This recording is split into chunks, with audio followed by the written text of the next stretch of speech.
All right, welcome everyone. So we're looking at another probability questions where we're trying to understand and the set notation that will be involved with resolving in setting up probability questions as well as resolving probability questions. So here we are told that the probability of A is 0.25, the probability of B is 0.37, and the probability of the overlap or the intersection of A and B is 0.1. I want to determine if A and B are independent and explain why A and B are not mutually exclusive events. So MEE, mutually exclusive events. So with these type of questions, what I would strongly recommend you to do is to draw a Venn diagram to represent the information,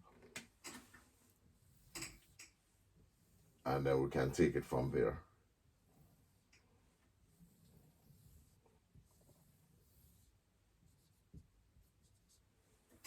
All right, so what we can start with, always start with the overlap. So 0.1 right here. Then fill out this space, which will be 0.1 less than 0.25. So 0.15. Then fill out this space for B only, which is going to be 0.1 less than 0.37. So 0.27. Now we know that the universal set, which is the space covered by the rectangle, is going to add up to 1. So probability must add to 1. So what we can do is add these values and then take away from 1 to get the probability of falling outside of A or B. So this is going to be 0.15, 0.25, and then add that to 0.27. So that will give us 0.52. And then when we take that away from 1, we're going to get 0.48. Now they ask us determine if A and B are independent. So from previous video, I introduced the condition for independence, which is that probability of A intercept B must equal to the probability of A times the probability of B. So question mark over the equal sign, we're not sure. So let's check. A intercept B is equal to 0.1, and is that equal to 0.15 times 0.27? So when we work out 0.15 times 0.27, we do get 0.0405.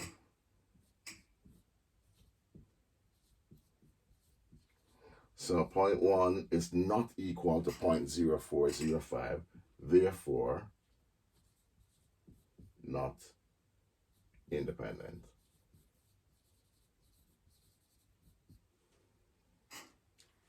And that would conclude the presentation for that question. Do note that these type of questions, they do carry a communication aspect with them. So you do need to state your conclusion in the light of the context of the question. Now, in part B, they ask us to explain why A and B are not mutually exclusive events. Again, MEE for mutually exclusive events.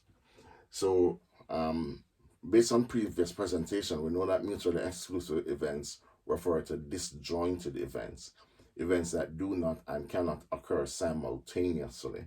And how do we know mutually exclusive events? The circles do not overlap, or if they overlap with a probability of 0. So here the overlap is non-zero, it's 0.1. Therefore, they are not mutually exclusive because they have a positive probability of happening at the same time. In part C, so let's flesh this out a little bit further.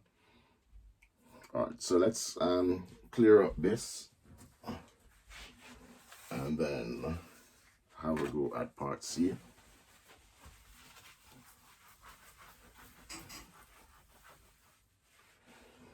All right, so we're told that if the probability of C is 0.15 and A and C are mutually exclusive and B and C are independent, solve for that information. So let's redraw this. So we're introducing now a third event. So I want to draw a larger Venn diagram to accommodate the third event. So we'll have A, then we'll have B, and then we'll have C. So A, B, C. So notice what they said. A and C are mutually exclusive. Because A and C are mutually exclusive, they do not overlap, but B and C are independent. All right, so this is going to be 0.15, and that's 0.1. So we're told that probability of C is 0.15.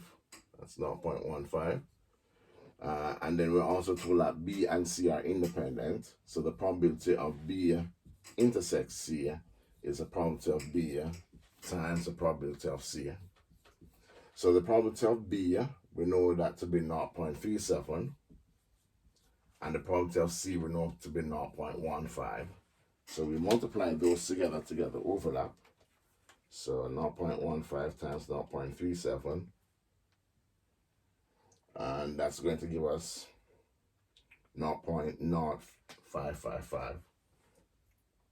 So that's 0.0555. All right. So we know that the entire probability of B is 0.37. So this plus this must give us 0.37. So we add that to 0.1 and then 0.37. So here will be 0.2145. All right. So we know that C adds up to 0.15. So this part of C will be the difference between these two numbers. So 0.15 minus 0.0555, and then that's going to give us 0.0945. Okay, so once we have done that, then we need to figure out what's going to be on the outside. All right, so remember that all of these numbers need to add up to 1. So what's going to be on the outside will be the difference between 1 and these numbers. All right, so we knew previously that it was 0.48. So what has really happened is that we are splitting 0.48 into 0.0945 and a number on the outside. So alternately, we can just add everything and then take it away from 1, whichever one you find easier. So let's add everything. 0.15 plus 0.1 plus 0.2145 plus 0.0555 plus 0.0945. All right, and then now that gives us 1 minus 0.6145. And what's on the outside will be 0.3855. So let's add 0.3855 to 0.945. So we got 0.48. So when we introduce C, we are partitioning the 0.48 into two values, and where part of it will go to C and the other part will remain unaccounted for or outside of A, B, and C. All right, so let's brighten this up a little bit. A, B, and C. So we can now go to the question, find the probability that A complement intersect B complement union C. So remember what I said earlier, A complement intersect B complement can be understood as the probability of A union B complement and then union C. So A union B complement is everything outside of A as well as outside of B. So that means that we're looking at, and let me just erase this to reduce confusion. So we're looking at 0.00945 along with this. So that's A union B complement. So that bit and that bit, and then union C. So we're going to introduce everything else that is in C without repeating anything. So we have accounted for this part. We have accounted for this part, but we have not accounted for that part. So we'll be looking at this plus this plus this. So it's going to be equal to 0.0555, 0.0945, and 0.3855.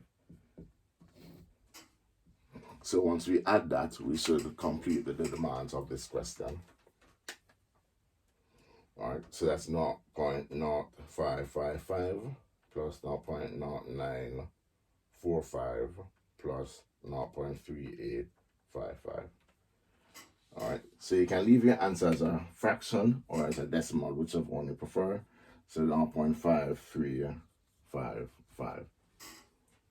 And that completes this question.